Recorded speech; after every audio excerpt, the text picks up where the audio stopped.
এই আয়োজনের উপর আল্লাহ রাজি হয়েছে, তার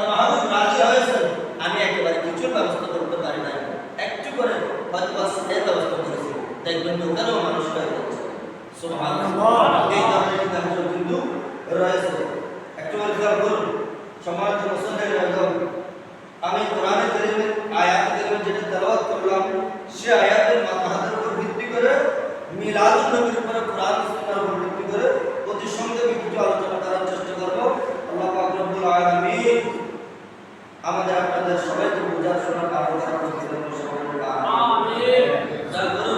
রাসূল পাক সাহেবুল আল্লাহ সাল্লাল্লাহু আলাইহি ওয়াসাল্লামের এই মিলাদ শুধু আমরা করতেছি তা নয়, এই মিলাদ যুগে যুগে আউলিয়া কিরামরা, আম্বিয়া আলাইহিস সালামরা, সাহাবায়ে কিরামরা, তাবিঈনরা, তবে তাবিঈনরা অনেকেই করেছেন। সেটার বর্ণনা আপনারা হয়তো দীর্ঘদিন যাবত শুনে আসতেছেন, শুনতেছেন, শুনেই যাবেন। রাসূল পাক সাহেবুল আল্লাহ সাল্লাল্লাহু আলাইহি ওয়াসাল্লাম আল্লাহ এত বেশি মেহবুব যে মেহবুবের মিলাদের জন্য, যে মেহবুবের মিলাদের জন্য আয়োজন সুবহানাল্লাহ। ঠিক এই মিলাদুন নবীর আয়োজন, এই মিলাদুন নবীর ব্যবস্থাপনা যুগে যুগে যুগে যুগে तमाम আম্বিয়া আলাইহিস সালাতু ওয়াস সালাম করেছেন, সাহাবায়ে কেরাম করেছেন, খুব আমার নবী সাল্লাল্লাহু আলাইহি ওয়াসাল্লাম সাল্লাল্লাহু আলাইহি ওয়াসাল্লাম সুবহানাল্লাহ। সোমবার প্রতি সোমবার রোজা রাখতেন। সাহাবায়ে কেরাম জিজ্ঞেস করলো, ইয়া রাসূলুল্লাহ, ইয়া হাবিবাল্লাহ, আপনি প্রতি সোমবার রোজা রাখেন, এর কারণটা কি? এর কারণটা কি? আমার রাসূল সাল্লাল্লাহু আলাইহি ওয়াসাল্লাম বলেছেন, সুবহানাল্লাহ। রাসূল পাক সাল্লাল্লাহু আলাইহি ওয়াসাল্লাম বলতেছেন, আমি সোমবার রোজা রাখি, বিচারের কারণ হচ্ছে কি আমি সোমবার জন্মগ্রহণ করেছি। সুবহানাল্লাহ। জন্মগ্রহণ মানে আবার এই ওদিন জন্ম হয়েছে তা নয়, ওদিন শুভ আগমন করেছে। নবীকে আমরা বলবো রাসূল পাক সাল্লাল্লাহু আলাইহি ওয়াসাল্লাম শুভ আগমন করেছেন। রাসূলকে কখন সৃষ্টি করা হলো? সাহাবায়ে কেরাম যখন জিজ্ঞেস করলেন, আমার রাসূল বলতেছেন যে ওয়া আদম বাইনাল মা'i ওয়াত-তিন, যখন হযরত আদম আলাইহিস সালাম মাটি এবং পানির মধ্যে ছিল, মাটি এবং পানির মধ্যে যখন আদম আলাইহিস সালাম ছিল, তার হাজার হাজার হাজার বছর অনেক পূর্বে আমি রাসূলকে আল্লাহ সৃষ্টি করেছেন। সুবহানাল্লাহ। রাসূলের সৃষ্টি লা ইলাহা ইল্লাল্লাহ মুহাম্মাদুর রাসূলুল্লাহ, লা ইলাহা ইল্লাল্লাহ মুহাম্মাদুর রাসূলুল্লাহ। আমরা মসজিদের মধ্যে লিখে দিই। আমাদের দেশে কতিপয় জ্ঞান পাপী আছে যারা বলে লা ইলাহা ইল্লাল্লাহ মুহাম্মাদুর রাসূলুল্লাহ একসাথে লিখা যাবে না, আলাদা করে লিখতে হবে। তার মানে কি আল্লাহ থেকে রাসূলকে পৃথক করার চেষ্টা করতেছে। অথচ দেখা যায় কোরআনে কারীমের মধ্যে আল্লাহ বলেছেন, ফাকানা কাবা কাউসাইনি আও আদনা, মেরাজের রাতে আমার রাসূল নামক আল্লাহ খোদার এত বেশি কুরবিয়ত হাসিল করেছে, এত বেশি নিকটে গেছে। ফাকানা কাবা কাউসাইনি আও আদনা, এত কাছে চলে আসলেন দুজনে, আল্লাহ এবং তার রাসূল। যেই দুইজনের মধ্যে ও আদনা কাবা কাউসাইনি ও আদনা একদম পরিমাণ সময় এই জায়গা পর্যন্ত কোনো পার্থক্য ছিল না। অর্থাৎ এমন ভাবে আলিঙ্গন করবেন, এমন ভাবে কাছে নিয়ে নিলেন, এখানে কোনো ধরনের 1 ইঞ্চি আধা ইঞ্চি একবারে পরিমাণ জায়গা খালি ছিল। সুবহানাল্লাহ। মেহবুবকে আল্লাহ কত বেশি মহব্বত করেন, কত বেশি মহব্বত কামলিওয়ালা নবীকে আল্লাহ করেন যে মেরাজের মধ্যে আমার রাসূলকে আল্লাহ নিয়ে গেছেন। অথচ ওই ধরনের একটা হালত অন্যান্য নবীর ক্ষেত্রে হতে পারত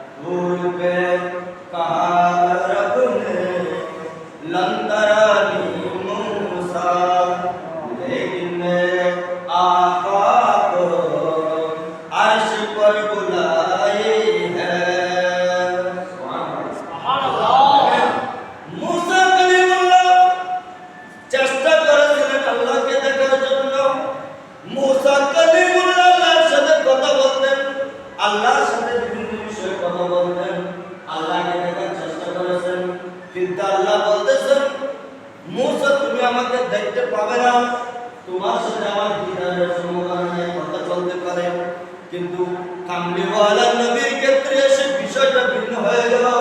কামলিওয়ালা নবীকে আল্লাহ কিছু মহব্বত করেন, যে রাসূলকে আল্লাহ মেরাজ পর্যন্ত করে বলেন সুবহানাল্লাহ।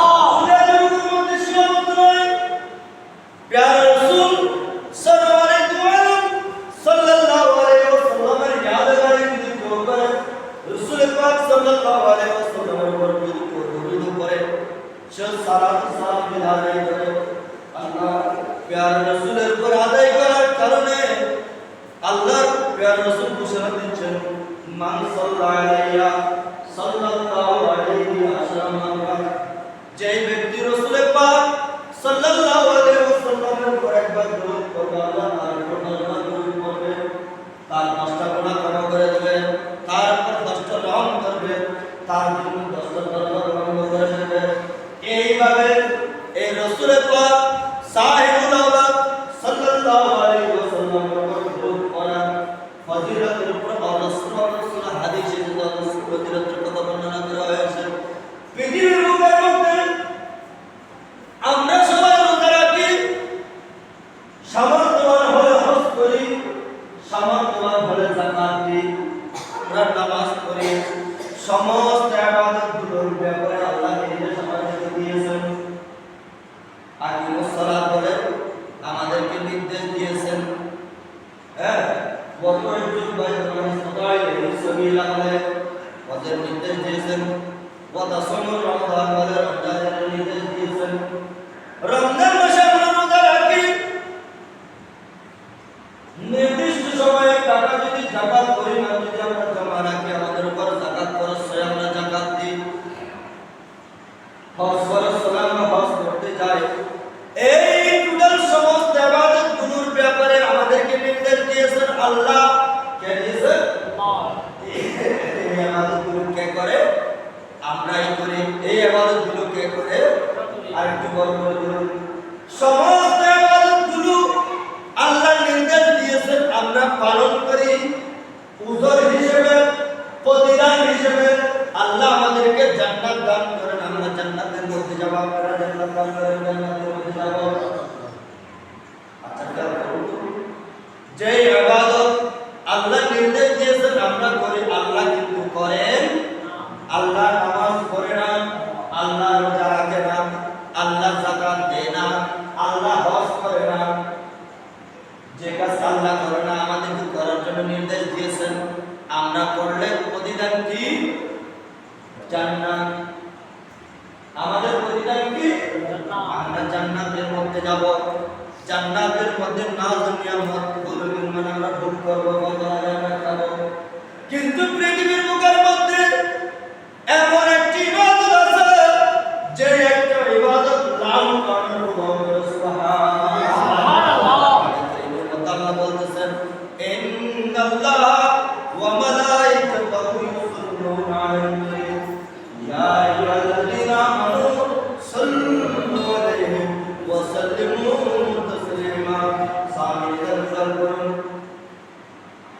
ইন্নাল্লাহ ওয়া মালাইকাতাহু, নিশ্চয় নিশ্চয় আল্লাহ এবং তার ফেরেশতারা, ইউসাল্লুনা আলান নবী, তার প্যারা নবী প্যারা হাবিবের উপর দরুদ পড়ে। তাহলে আগে বললাম আল্লাহ রোজা রাখে না, আল্লাহ হজ করে না, আল্লাহ যাকাত দেয় না, আল্লাহ নামাজ পড়ে না, আল্লাহ কি করে? ইন্নাল্লাহ ওয়া মালাইকাতাহু, আল্লাহ দরুদ পড়ে এবং তার ফেরেশতাদেরকে সাথে নিয়ে সুবহানাল্লাহ। আল্লাহ পৃথিবীর মধ্যে একটাই কাজ, যে কাজ ইনসানও করে আল্লাহও করে, আর বাকি কাজগুলো আল্লাহ করে না, ইনসান করে। নামাজ, দোয়া, হজ, যাকাত, দরুদ সমস্ত কিছু ইনসান করে। দরুদটা কিন্তু আল্লাহ করে, আর বাকি কাজগুলো আল্লাহ করে না। যদি কোনো বান্দা আল্লাহর নির্দেশিত কাজ করার কারণে, আল্লাহ ফরজ করেছেন হজ করতেছি, আল্লাহ ফরজ করেছেন রোজা রাখতেছি, আল্লাহ ফরজ করেছেন নামাজ পড়তেছি, আল্লাহ ফরজ করেছেন যাকাত দিচ্ছি, আল্লাহর আদেশ কোরআন কারীমের আয়াত আল্লাহর আদেশ দেওয়ার কারণে আমরা পালন আমি যদি আল্লাহ না করে, যদিও বা সেটা আল্লাহ না করে জান্নাতের মধ্যে যাওয়া যায়, যেই কাজ ইনসান করে, নবীও করে, ফেরেশতাও করে, আল্লাহ করে, সেই কাজের বিনিময় কি হতে পারে?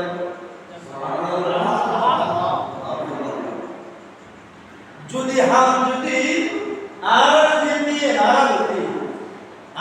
আল্লাহ বিনিময় হিসেবে জান্নাত দিয়ে বিশ্বাস করে থাকে, জান্নাত যদি আরাম হয়, আল্লাহ দিয়ে বলি কি জ্ঞানের দ্বারা ভালো আর বেশি লোক, কারণ আমি আল্লাহ বেহেশতের মধ্যে যাবে, সবাই যাবে। হাদিস শরীফের মধ্যে এসেছে মান ক্বালা লা ইলাহা ইল্লাল্লাহ দাখালাল জান্নাহ, যে ব্যক্তি লা ইলাহা ইল্লাল্লাহ বলবে সে জান্নাতের মধ্যে যাবে। পুরো জীবনে একবার বলেছেও হ্যাঁ যাবে, তবে যাওয়ার আগে জাহান্নামের শাস্তি ভোগ করে জান্নাতে যাবে। দীর্ঘদিন জাহান্নামের মধ্যে থাকবে, জলে পুড়ে ছাই হয়ে যাবে।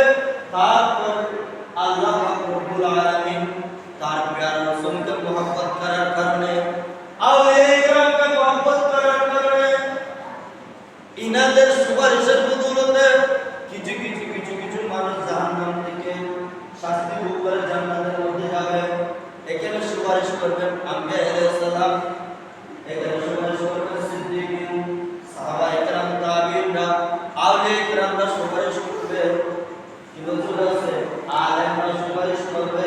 নেককার সন্তান সন্ততি থাকলে জগৎ বিখ্যাত বলে যদি তাকে করতে পারে, আলেম করতে পারে, সেও সুপারিশ করবে, তারপর আল্লাহ সুপারিশের সুযোগ দেবে। তাদের সুপারিশের বদৌলতে কিছু মানুষ জাহান্নাম থেকে জান্নাতের মধ্যে যাবে। সম্মানিত মুসলিমগণ, যদি আল্লাহর দেওয়া বিধিবিধান পালন করার কারণে আমাদের জান্নাত যাওয়ার সুযোগ হয়, যে কাজ আল্লাহও করে তার ফেরেশতাদেরকেও করতে নির্দেশ করেছেন, অন্যান্য নবীও যে কাজ করেছেন এবং উম্মতদেরকেও যে কাজের জন্য আদেশ দিয়েছেন, ইয়া আইয়ুহাল্লাযীনা আমানু সাল্লু আলাইহি ওয়া সাল্লিমু তাসলিমা। যে কাজ আল্লাহ করে তার ফেরেশতাদেরকেও করার জন্য নির্দেশ দিয়েছেন, উম্মতরাও করে।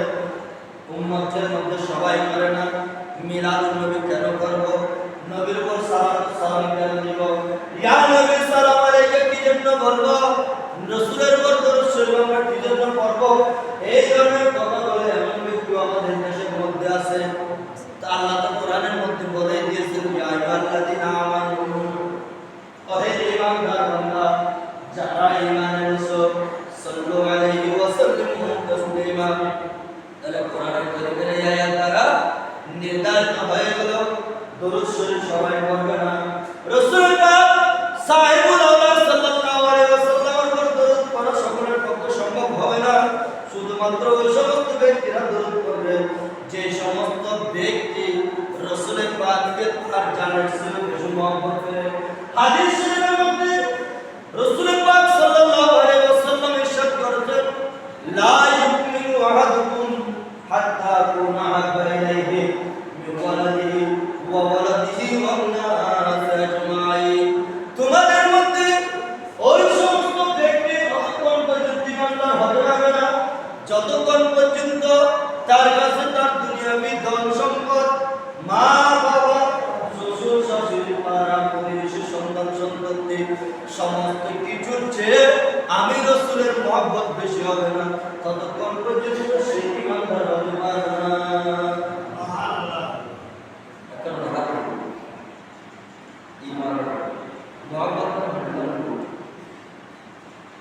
মনে করুন আপনি সাগরের মধ্যে গেলেন,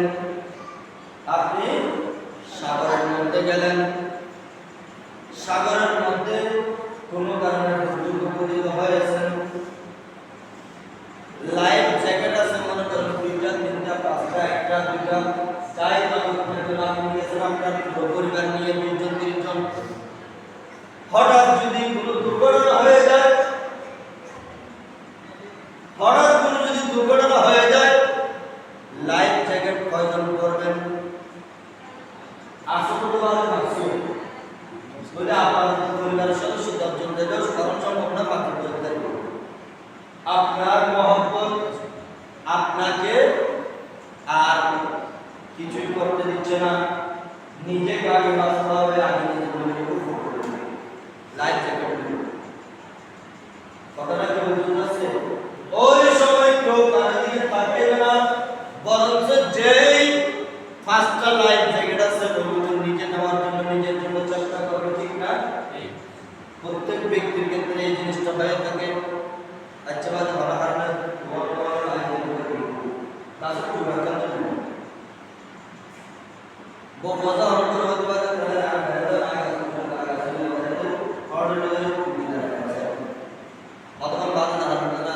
গাছি রোড যায় কই তারা গাছি গাছি রোড যায় বহুজারা লাইট না বহুজা বলে দিয়ে পুরো পরিবারের সবাইকে আমি সাথে নিয়ে গেছি।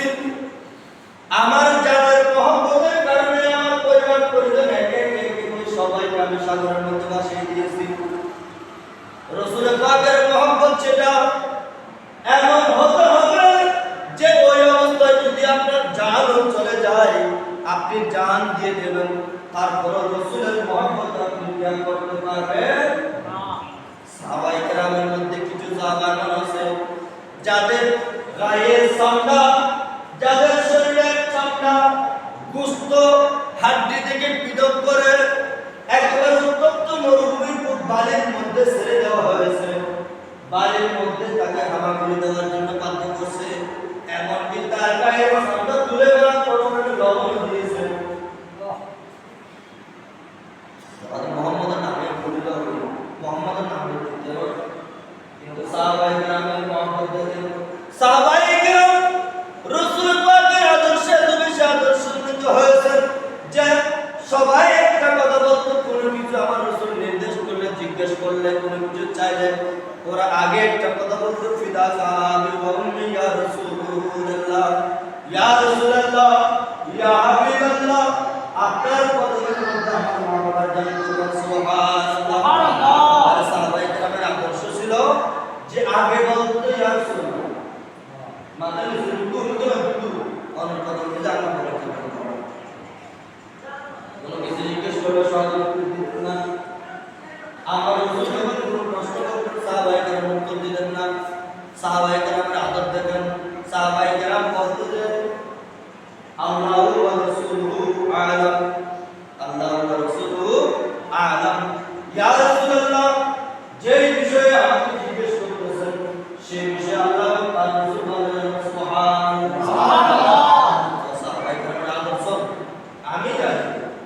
আমি জানি এই কথা ওনারা বলতেন না।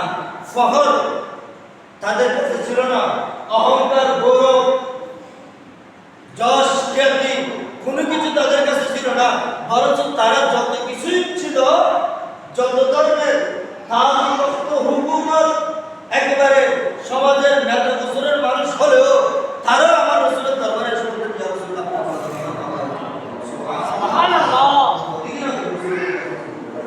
আদিয়ে বলতে এন্ডেলে আদব বলতে সাহাবায়ে কেরাম ব্যবহার বিভিন্ন সাহাবায়ে কেরাম উপসুড় উগ্র মাঝিলে এই ধরনের প্রত্যক্ষ করবে চেষ্টা করিয়া তিলকা ফুদানা বাদুল মালাহা, একজনের জন্য মর্যাদা আছে ঠিক আছে, কিন্তু সবাই সাহাবা, সবাই আমরা তাজিম করব, উগ্রা হলে রাসূল তাজিম আসহাব রাসূল, এই স্লোগানের উপর আমরা শুনে দেখতে পারি। আমরা কোন সাহাবায়ে কেরামের ব্যাপারে বিদ্বেষ রাখতে পারি, কোন সাহাবায়ে কেরামের দুর্নাম আমরা করতে পারবো? সাহাবায়ে কেরাম সবাই জানেন সুবহানাল্লাহ, সবাই জানেন। বুঝতে আছে ইসলামের কিছু কিছু যুদ্ধ আছে যে যুদ্ধগুলো মুসলমানদের মধ্যে মুসলমানরা করেছে, এই কারণে একজন আরেকজন সংসার করে বিভিন্ন কথাবার্তা আছে, ইতিহাসের কিতাবের মধ্যে আছে, হাদিসের মধ্যে আছে, কিন্তু আমরা ওই আলোচনা না করলে তো চলবে।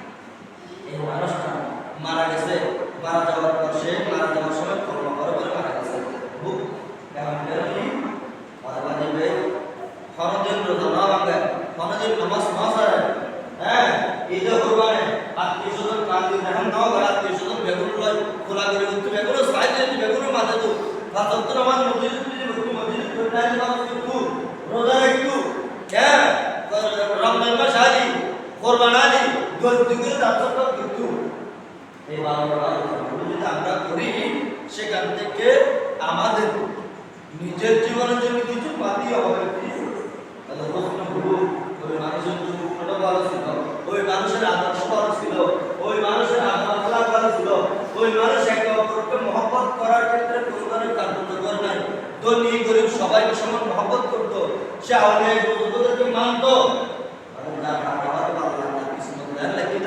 মারা না সামনে সতর্কতার সঙ্গে করতে হবে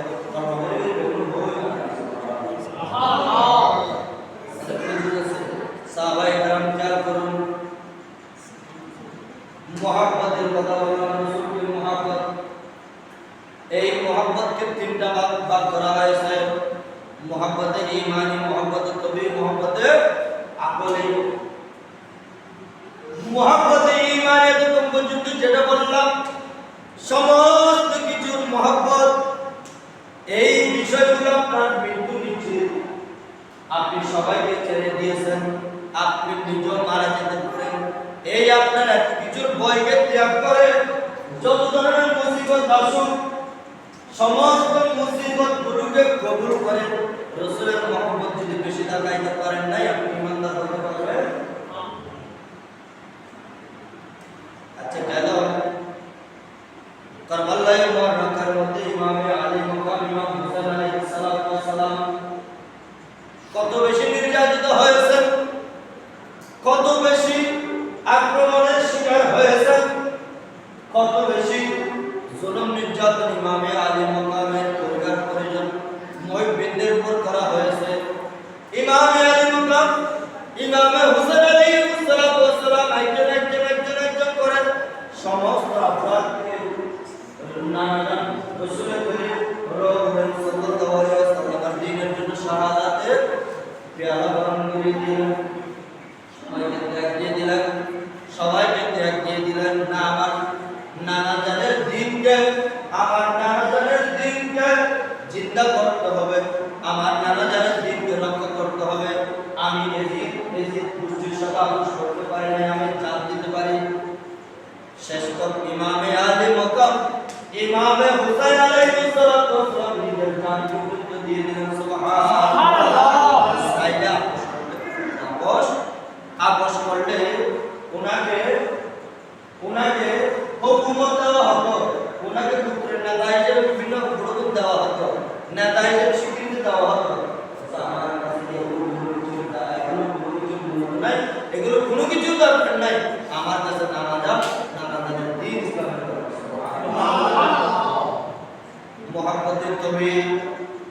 মুহাব্বতের তবে গুরু বই ওষুধ না হয় তিনটে দেয় না হয় এখন মহব্বত গরম দেন গরম ওষুধ না হয় মিষ্টি হাওয়ায় আর তিনটে দেখে না হয় কিন্তু মহব্বত গরম তো ঠিক ওই মহব্বত আমাদের মহব্বত হবে তিনটে না হবে ওষুধ দিতে হলো হাওয়ায় দেওয়া অনেক যদি হবে ঠান্ডা হবে স্বাভাবিক মিষ্টি বন্ধুরা কালার क्या ये आखिर होता है आप और मोहब्बत करी কিন্তু আর मोहब्बत ये कोई मोहब्बत নয় যা বনা দিতে হবে ব্যায়াম তো তারা বলি তাও বলি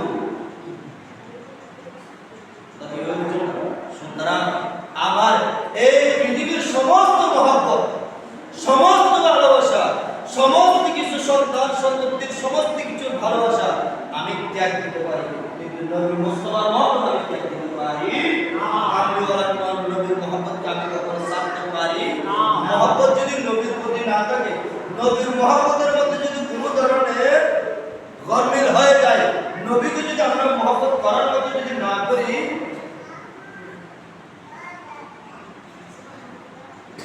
তাহলে আমার আপনার জন্য জান্নাত নয় বরং আমার আপনার জন্য জাহান্নাম হতে পারে কথাটা বুঝতেছে রাসূলের করিম রূহ রহিম সাল্লাল্লাহু আলাইহি ওয়াসাল্লামের উপর গুরু যেটার কথা আমি বলেছিলাম যে এত বেশি ফজিলত এত বেশি ফজিলত এর চেয়ে বেশি ফজিলতপূর্ণ আর ইবাদত যে কাজ আমরা করি আমরা করার কারণে আলামিন জান্নাত দেয়। আর এমন একটা কাজ আছে যে কাজ আমরা করি সাথে সাথে আল্লাহ করেন তার কাজ করার জন্য চিন্তা করে দেখুন তো কত বেশি ফজিলত বইটার মধ্যে আছে যে এই ফজিলতের বিনিময়ে কি করে পৃথিবীর বুকের মধ্যে সমস্ত নেক আমলের কারণে মানুষ জান্নাতের মধ্যে যাবে, কিন্তু জান্নাতের মধ্যে যারা যাবে তাদের মধ্যে কিছু কিছু মানুষ এমনও থাকবে যাদেরকে আল্লাহ পাক রব্বুল আলামিন স্পেশালি কিছু পুরস্কার দেবেন, তাদেরকে আল্লাহ স্পেশালি কিছু মর্যাদা দান করবেন যারা রাসূল করিমের সাক্ষাৎ পাবে। আল্লাহ সুবহানাল্লাহ। তাইলে যদি আমার নেক আমলের কারণে নামাজ, দোয়া, তাসবিহ, তাহলিল এগুলোর কারণে যদি স্বাভাবিকভাবে আমি জান্নাত পাই, যে কাজ আল্লাহ করেন সেইটা একটা দরুদ, সেই দরুদ যদি আমি করি আল্লাহ সেটা কেমন দিতে পারে? আল্লাহ পাক চাইলে আল্লাহ নিজের দিদারও পর্যন্ত দিতে পারে। সুবহানাল্লাহ। দিদারও দিতে পারে। সুবহানাল্লাহ। আল্লাহ পাক রব্বুল আলামিন এই মাহবুব নবীর দিদার আমরা কামনা করতেছি। মাহবুব নবীর দিদার আমাদের আমিন। সূরা পাকের হাতে হাউজে কাউসার আমাদের সবাইকে দান করুন।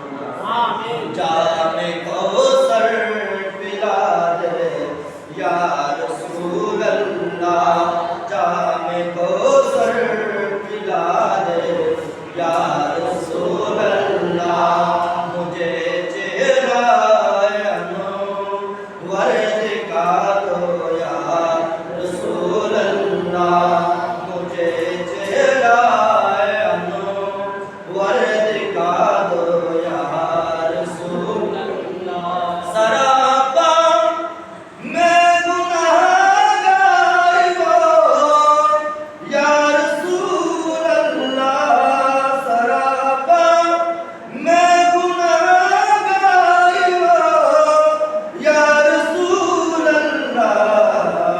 मुझे चेहराए अनवर दिखा दो या रसूलल्लाह, मुझे चेहराए अनवर दिखा दो या रसूलल्लाह, जामे कौसर पिला दो या रसूलल्लाह, मुझे चेहराए अनवर दिखा दो या रसूलल्लाह। रसूलुल्लाह सल्लल्लाहु अलैहि वसल्लम قال إن عند الله مغفرة ختم النبي وإن آدم لمنجدل في دينه وسوف أخبركم بأول أمر دعوة إبراهيم وبشرة عيسى وبنيا وأم التي راحلة وضعتني وقد فرج لها نورا أضاء لها منه خصوص الشام। مسند আহমদের মধ্যে একটা হাদিস আছে, রাসূল করিম সাল্লাল্লাহু আলাইহি ওয়াসাল্লাম ইরশাদ করতেছেন, আল্লাহ পাক রব্বুল আলামিন শেষ নবী হিসেবে হযরত আদম আলাইহিস সালাতু ওয়াস সালাম, যখন হযরত আদম আলাইহিস সালাতু ওয়াস সালাম, আমি যেটা বলেছিলাম মাটি এবং পানির মধ্যে ছিল, তখন আমার নবী আখেরি নবী আমরা বলি সর্বপ্রথম নবী হযরত আদম আলাইহিস সালাতু ওয়াস সালাম, সর্বশেষ হযরত মুহাম্মদুর রাসূলুল্লাহ সাল্লাল্লাহু আলাইহি ওয়াসাল্লাম। এখান থেকে অনেকে মনে করতে পারে আমার নবী মনে হয় শেষ নবী, আমার নবী মনে হয় প্রথম নবী নয়, এমন নাকি জিনিসটা? আসলে জিনিসটা এমন নয়। আমার নবী তখন নবী যখন আদম আলাইহিস সালাম মাটি এবং পানির সাথে যখন আল্লাহ আদমকে সৃষ্টি করেন নাই, তারপর আমার নবীর সৃষ্টি। আল্লাহ প্রথম সৃষ্টি আমার নবী, আপনি প্রথমে তো পাঠালেন, সবার শেষে কেন পাঠাইলেন? আর সবার প্রথমে যাকে সৃষ্টি করেছেন সবার শেষে যাকে পাঠাচ্ছেন। আমি একটা মেসাল দিই, আমাদের দেশে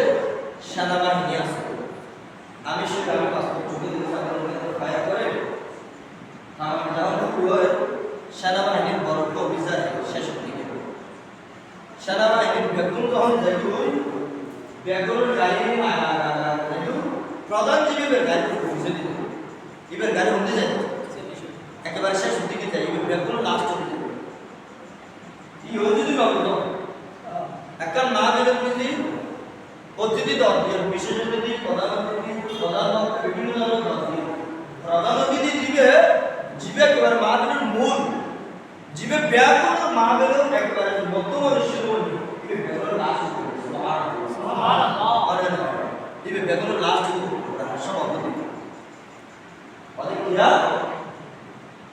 বেশি গিয়া এই ব্যক্তি এত পর্যন্ত যা হই এই ব্যাকরণ একেবারে ক্লাস বন্ধি বিধি এর হরমপুরাতে দাঁড়িয়ে তাহার দিকে আমাদের প্রধান অতিথি ব্যাকরণের আইবে যা ওই তাহা ব্যক্তি শিক্ষিত ধরিয়ে কি ব্যাকরণ বরাদ্দ দিয়ে দেবে ये मस्जिद ले स्कूल ले रास्ता ले जंगल ले जैन मेंबर सेवन द्वारा अब क्या बोलूं अच्छा समस्त কিছুর বাবা তোমরা থাকতে ঠিক অনুরূপ ভাবে পৃথিবীর বুকের মধ্যে হযরত আদম আলাইহিস সালাতু ওয়াস সালাম থেকে সাল্লাল্লাহু পর্যন্ত সমস্ত নবীদের সমস্ত শরীয়তগুলো নিয়ে এসেছেন ওনাদের যে সমস্ত বিধিবিধানগুলো ছিল ওনারা যে সমস্ত কীর্তি কর্মগুলো করেছেন ওই সমস্ত কীর্তি কর্মগুলো আল্লাহ রব্বুল আলামিন আমার নবীর মধ্যে দিয়েছেন সুবহানাল্লাহ ওই সমস্ত কর্মগুলো ওনারা করেছেন ওনারা হায়াত পেয়েছেন দীর্ঘ সময় করতে পেরেছেন দীর্ঘ সময় করার কারণে ওনারা একটা সওয়াবের ভাগীদার হয়েছেন কথাটা কি বুঝতে পারছেন আমরা লক্ষ্য করতে পারবো হযরত আদম আলাইহিস সালাম আর নবীর মধ্যে হায়াত 100 বছর 150 বছর 200 বছর 80 বছর 60 বছর 70 বছর অন্যান্য নবীর হায়াত ইতার রমজানের হায়াত 500 বছর 1000 বছর 1000 বছর এরকম হায়াত ইতারা বেশি ইতারা বেশি বছর ইতারা বেশি সওয়ার অধিকারী এমন বলতে পারে আমাদের দেশে অনেকে এমন বলে অনেকে আর শুধু করতে পারে আমরা তো 60 বছর ইবাদত করতে পারি না হায়াতে বেশি বছর আমরা 70 বছর 80 বছর ইবাদত করতে পারি নাই হতাশ হওয়ার কোনো কারণ নাই পরেশানির কোনো কারণ নাই রাসূল পাক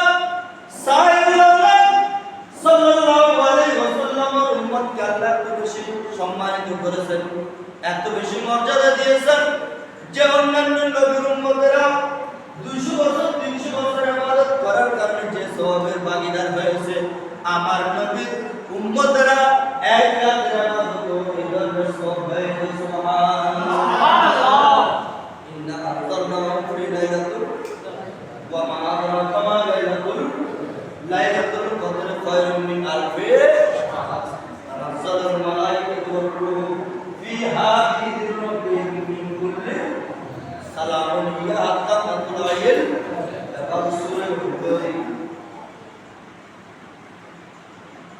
ইন্না আনজালনাহু ফি লাইলাতুল কদর লাইলাতুল কদর খায়রুম মিন আলফি শাহর কদর উগরাই লাইলাতুল কদর খায়রুম মিন আলফি শাহর হাজার মাস সুবহানাল্লাহ তাহলে দেখেন একটা রাতের ইবাদত রাসূল করিম রাউফুর রহিম সাল্লাল্লাহু আলাইহি ওয়াসাল্লামের উম্মতের একটা রাতের ইবাদত হাজার মাসের চেয়ে উত্তম সুবহানাল্লাহ সুবহানাল্লাহ মধ্যে সীমাবদ্ধ নয় রমজান মাসের পর শাওয়াল মাসে আমরা রোজা রাখি 6 রোজা রাখি শাওয়াল মাসে মানে পুরা বছর রোজা ইবাদত সওয়াব আল্লাহ দান করেন আমার সব কদর সব মেরাজ আয়ালা রোজা রাখি সব রাষ্ট্র রোজা রাখি আরাফাতের দিন রোজা রাখি আইয়ামে বিজর রোজা রাখি প্রতি সোমবার রোজা রাখি এই সমস্ত রোজাগুলোর ফজিলত কি জানেন কিছু কিছু রোজার ফজিলত আছে হবে 1000 রোজার সওয়াব আল্লাহ দান করবেন সুবহানাল্লাহ কিছু কিছু সময় রোজা রাখলে আল্লাহ এক বছরের পুরো রোজা রাখার সওয়াব দান করবেন কিছু কিছু রোজার সওয়াব আল্লাহ খুশি দান করবেন যে ফজিলতের বর্ণনা করে শেষ করা যাবে অহরহ অজস্র ফজিলত আল্লাহ দান করবেন কিছু কিছু ইবাদত এমন আছে যে আপনি ইবাদত করেছেন সামান্য কিন্তু ইনশাআল্লাহ ফজিলত অনেক বেশি। আপনি ইবাদত করেছেন একটা, আল্লাহ আপনার ওই ইবাদতের সওয়াব পুরো বছরের ইবাদতের সওয়াবের সমপরিমাণ দিয়ে দেয়, হাজার মাসের সমপরিমাণ দিয়ে দেয়। সাহাবায়ে কেরামের মধ্যে অনেকে যখন নিজেকে নিয়ে একটা আসুতে রাসূলুল্লাহ অন্য মতো করে অনেক মাসে ইবাদত করি, অনেক লম্বা ইবাদত করি, তারা বেশি বলতে হয়ে গেল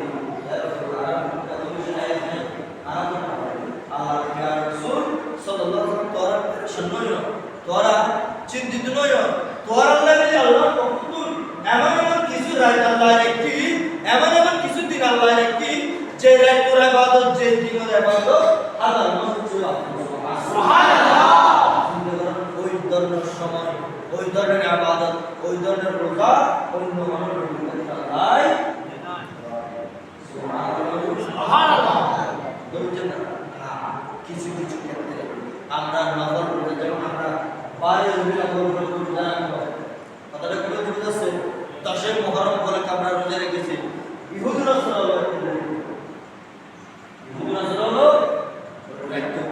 আর রাসূল সরওয়ারে দো আলম সাল্লাল্লাহু আলাইহি ওয়াসাল্লাম হাদিস সাহাবায়ে কেরামের মধ্যে আয়া রাসূলুল্লাহ আজ মুহররম 10 তারিখ, হ্যাঁ আজ আর রমজান আহির, আজ তো নাসরুল্লাহ তাআলা বলিল আর সুবহানাল্লাহ আয়াতুল লাগা করে আয়াতের উপরে খারাপ করে সুবহানাল্লাহ।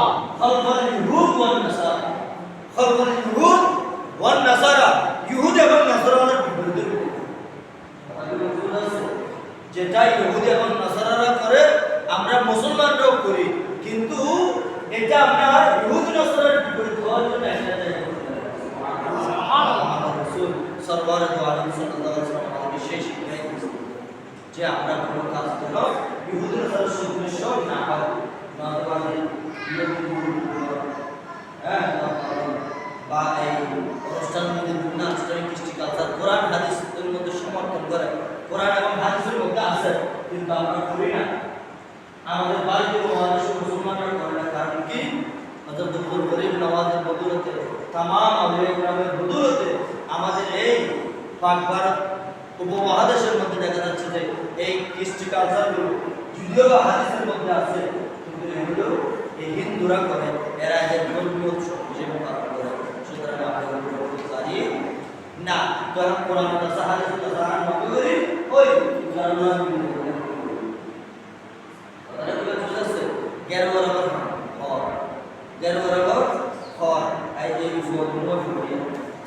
বলতে আর না করি নগরের নাম কি আসলে কোরআন হাদিসে হয় না নয়,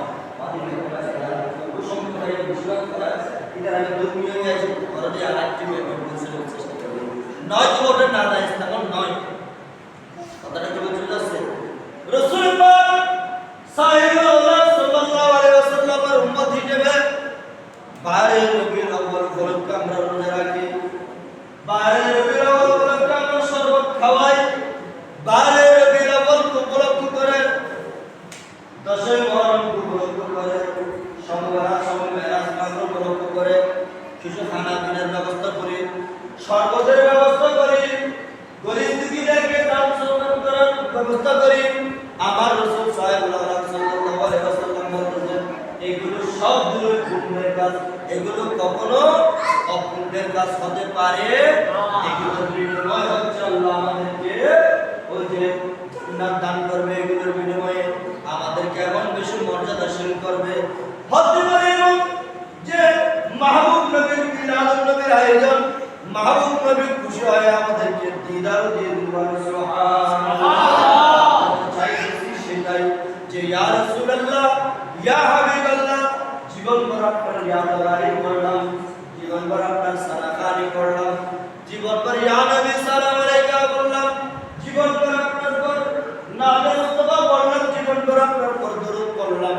ওই সমস্ত কিছুর বিনিময়ে ইয়া রাসূলুল্লাহ যদি আপনার একটু দিদার হয়, যদি আপনার একটু স্বভাব হয়, যদি কাল কবরে যখন দেওয়া হবে ইয়া রাসূলুল্লাহ আপনি যদি এসে যদি আপনি যদি দেখা দেন ইয়া রাসূলুল্লাহ আপনাকে দেখে দেখা তো দিবেন, আপনি তো আসবেন, কিন্তু আপনাকে দেখে যেন আসসালাতু ওয়াসসালামু আলাইকা ইয়া রাসূল রাসূলুল্লাহ আসসালাতু ওয়াসসালামু আলাইকা সাইয়্যিদি ইয়া নবী আল্লাহ বলে সালাম দিতে পারি। যেটা আমাদের সকলের সমান না, আমাদের মজুদ আছে। ইয়া রাসূলুল্লাহ কাল কিয়ামতের ময়দানে আমরা সবাই যখন 12 সূর্যের তাপের মধ্যে হাবুডুবু খাবো, ইয়া রাসূলুল্লাহ আপনার মহব্বত করার কারণে যে সমস্ত উম্মতরা স্পেশালি মর্যাদাশীল হবে তাদের মধ্যে যেন আমরা অন্তর্ভুক্ত হতে পারি, যাদের উপর আরশের ছায়া থাকে তাদের মধ্যে যেন আমরা থাকতে পারি, হযরত কাউসার যারা পান করবেন তাদের মধ্যে যেন আমরা থাকতে পারি। কথাটা কি বুঝতে পারছেন? ইয়া রাসূলুল্লাহ আপনার মহব্বতের উপরে, আপনার আহলে মহব্বতের উপরে আমরা দুনিয়ার মধ্যে বান্দাদেরকে শরবত খাওয়াইছি। আল্লাহর খাওয়ান, আল্লাহর খাওয়ান, আল্লাহ বাদ হয়, আল্লাহর খাওয়ান করে এই অনেকে বিশ্বাস করে না মাসুদ কি যাবে বলতে আল্লাহর খাওয়ান, আল্লাহর খাওয়ানের নিয়ম আছে। কিভাবে? হাদিস শরীফের মধ্যে দেখা যায় কোন একজন অভাবীকে খাওয়াইছেন, একেবারে দরিদ্র, একেবারে নিঃস্ব, তার খাওয়ার কোনো ব্যবস্থা নাই। মিলাদুন নবী উপলক্ষে কিছু ইন্তজাম করে দরিদ্র তাকে কিছু দিলেন। মিলাদুন নবীর মাসকে মহব্বত করে তাকে এক বস্তা চাল কিনে দিলেন। রমজানকে উপলক্ষ করে তাকে কিছু সনদের ব্যবস্থা করে দিলেন, তাকে কিছু শুকনো খাবার দিলেন। যে দাওয়া থেকে সে রোজা রেখেছে, যে দাওয়া থেকে সে খেয়েছে পড়েছে, আপনি খাবার নাই খাবার দিয়েছেন, আপনার ওই খাওয়ানো, আপনার ওই পড়ানো আল্লাহকে খাওয়ানো, আল্লাহকে পড়ানো হয়ে যায়। সুবহানাল্লাহ। ছোট ছোট ছোট ছোট আর মানুষ কত জানে না, অভাবী মানুষ তুমি কি করার দেখা যাচ্ছে একেবারে উপবাসের কঙ্কালসার শরীর, যে ভিতরে কিন্তু বদ্রীমান হানানি না হয়, পুষ্টিকর কিছু না হয়, ডাক্তার না হয়, আমার ধারণা জেনে ওষুধের দাম তো কিছু কিনে যাতে ওষুধ কিনে দিলেন, তো ভালো করে ডাক্তার দেখাইলেন, খারে কিছু খাইয়ে কিনে দিলেন, কলা কিনে দিলেন, খারে কিছু আবার খায় বর্তমান সময়। হ্যাঁ আমরা জল দিয়া এলাকার বদ্ধজন আছে ফোয়ারের মূল্য কি ঘটনা কি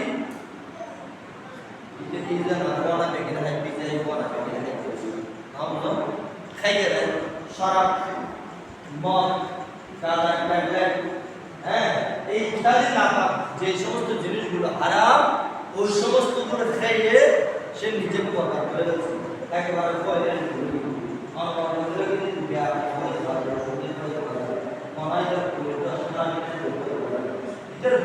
ঠিক আছে, ঈদের আরো বেশি করি কেন করি? ঈদে এই ট্যাবলেট ফ্যামিলি লাগিয়ে না মসুদ টাকা পর্যন্ত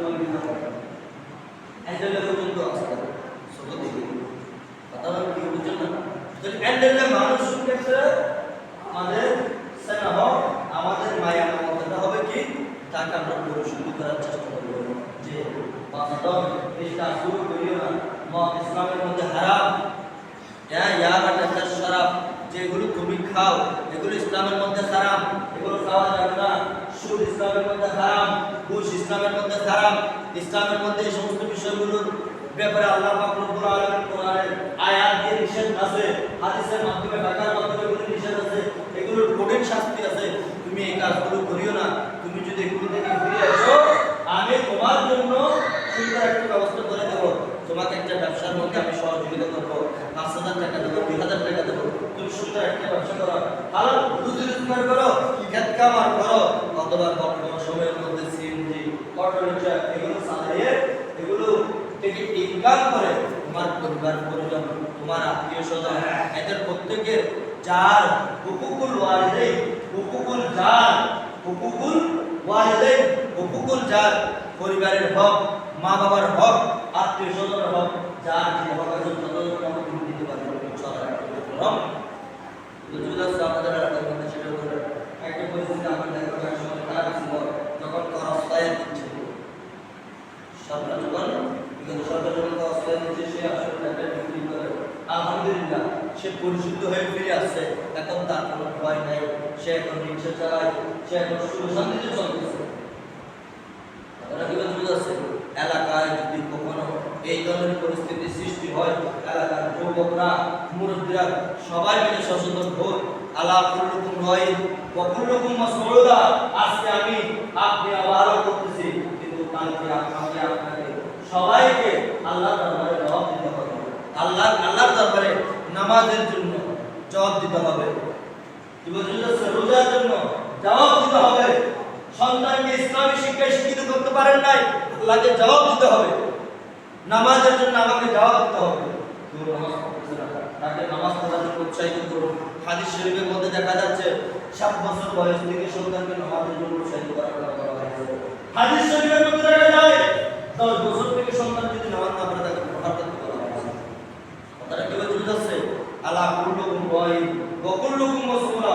কালকে আমি আপনি সবাইকে জিজ্ঞেস করব, আল্লাহ সবাই জিজ্ঞাসিত হব, সবাইকে আল্লাহর দরবারে জবাব দিতে হবে। যে সন্তান আজকে খারাপ হয়েছে, এর জন্য তুমি নাই, তুমি তাকে ভালো করো নাই কেন? সন্তানকে ইসলামী শিক্ষা দাও নাই কেন? সন্তানকে আজকে এই যে মদ জুয়ার মতো একেবারে সমাজের মধ্যে গর্হিত কাজের মধ্যে লিপ্ত হয়ে তাকে বাধা দাও। সুতরাং আমি আর আপনি আর কি না, আমাকে কিসে পাইছে সেই কথা বলে আপনি পাপ পাওয়ার সুযোগ নেই। আর যতটুকু হয় আর বসিয়ে থাকতে ঈদের চেয়ে আর পেয়ে এই ধরনের আসলে যারা করে তারা কত ধরনের আসলে এই অন্যায় করতেছে তারা নিজেরাই জানে না। এই কথা কেউ বললো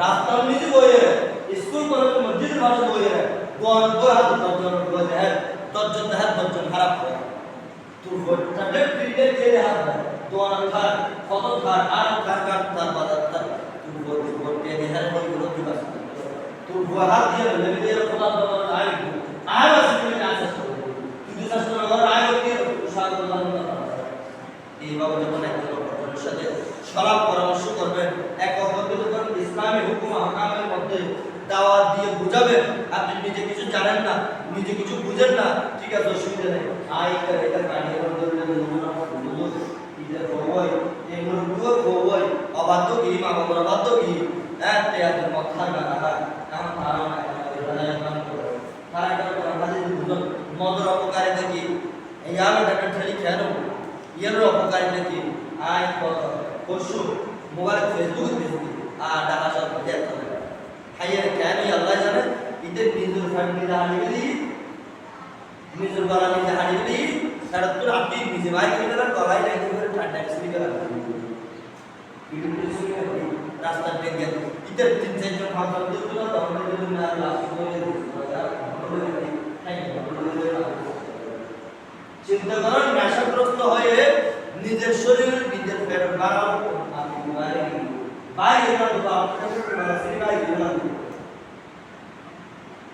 মিডিয়ার মধ্যে আপনারা দেখতেছেন কত খারাপ হয়ে গেল, তার কাছে দিমাগ নাই, সে যখন খাইছে তার বিবেক চলে গেছে, সে মাকে ডাকতেছে ভাবি, বউকে ডাকতেছে মা, মাকে ডাকতেছে বউ। এমন পরিস্থিতি আপনারা দেখছেন আপনাদের চোখের মধ্যে আছে। সে নিজেরও ক্ষতি করতেছে, পরেরও ক্ষতি করতেছে, নিজের অবহানি করতেছে, পরের অবহানি করতেছে, খেয়ে ওদেরকে মারা করে যাচ্ছে। আলিয়াদের বড় এরা আমাকে মা পছন্দ বললেও কিন্তু বলতে পারবে না, ওই আছে ইসলামের প্রাথমিক যুগের মধ্যে মদ পান করতো, অনেকে মদ পান করতো, মদ পান করে অনেকে নামাজ পড়তে আসে। হ্যাঁ, এগুলো কোরআনের মধ্যে আছে। কি বলছি বুঝতে আসছে? আবুল মাতাবুল রিয়াল কারণ মাতাবুল অর্থটা পুরোপুরি বিপরীত হয়ে গেল। লা আবুদু মা তাবুদু, তোমরা যারা ইবাদত করে যে সমস্ত দেবদেবীর ইবাদত করো আমি তার ইবাদত করব। আমি যারা ইবাদত করি তোমরা যারা ইবাদত করো না। ওয়ালা আনা আবুদু মা আবাদতু, তোমরা যারা ইবাদত করো তার ইবাদত করি আমি করব। তোমরা দেবদেবীর মূর্তি আগুন গাছ বাঁশের পূজা করে আমরা তার ইবাদত করি না, আমি তার ইবাদত করি করব। ওয়ালা আনা আবুদু মা আবাদতু ওয়ালা আনা আবুদু মা আবুদু, আর আমি যারা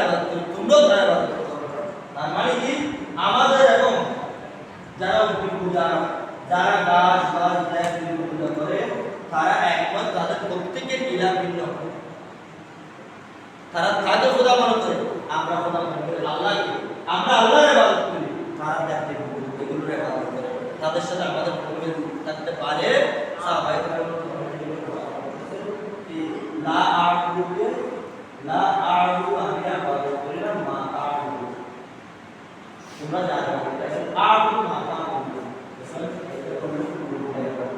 আবুদু আমরা মা তাবুদু একেবারে একেবারে পরিপূর্ণ বিপরীত হয়ে গেল না কথাটা কিভাবে বুঝা যাচ্ছে আল্লাহ পাক রব্বুল আলামিন এই অবস্থাগুলো যখন দেখছে এই অবস্থাগুলো দেখে আরো অনেক বিভাগ করে এই মদের ব্যাপারে শরাবের ব্যাপারে আরো অনেক আয়াত এসেছে কোরআনে কারীমের ব্যাপারে বুঝা যাচ্ছে আল্লাহ পাক রব্বুল আলামিন পর্যায়ে পর্যায়ে মদের মদকে নিষেধ করে দিয়েছে একেবারে শেষ পর্যায়ে এসে একবারে নিষেধ করে দিয়েছে যে মদ কখনো খাওয়া যাবে না মদের হুকুম হচ্ছে মদ হারাম হারাম হারাম কথাটা বুঝতে পারছেন এখন আমাদের দেশের মধ্যে অনেকেই আছে মদ একসঙ্গে হালাল আছে মদ একসঙ্গে হালাল আছে কারণ কি ওই সময়ের হুকুমটা তো পরবর্তীতে কোরআনে কারীমের আয়াত নাযিল হয়ে একেবারে চিরতরে হারাম করে দিয়েছে সুতরাং ওই সময়ের কথা কোরআনের মধ্যে আছে কোরআনের মধ্যে প্রাথমিকভাবে মধ্যে যেগুলো আছে এটার আয়াতের হুকুম এখন আর নাই আয়াতের তেলাওয়াত আছে বুঝতে যাচ্ছে সূরা তাকবীরের অনেক আয়াতের হুকুম এখন আর নাই তেলাওয়াত আছে তেলাওয়াত করলে সব এর হুকুম আর আছে কথাটা কি বুঝতে যাচ্ছে আল্লাহ পাক রব্বুল আলামিন আমাদের আপনাদের সবাইকে আমাদের কথা তৌফিক দান করুন সবাই বলুন আমিন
मक्के नो मक्का तुम्हारे लिए, चुनी नो चुना तुम्हारे लिए, बने दूजा हमारे लिए, बदलूंगा मैं तुम्हारे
Amin.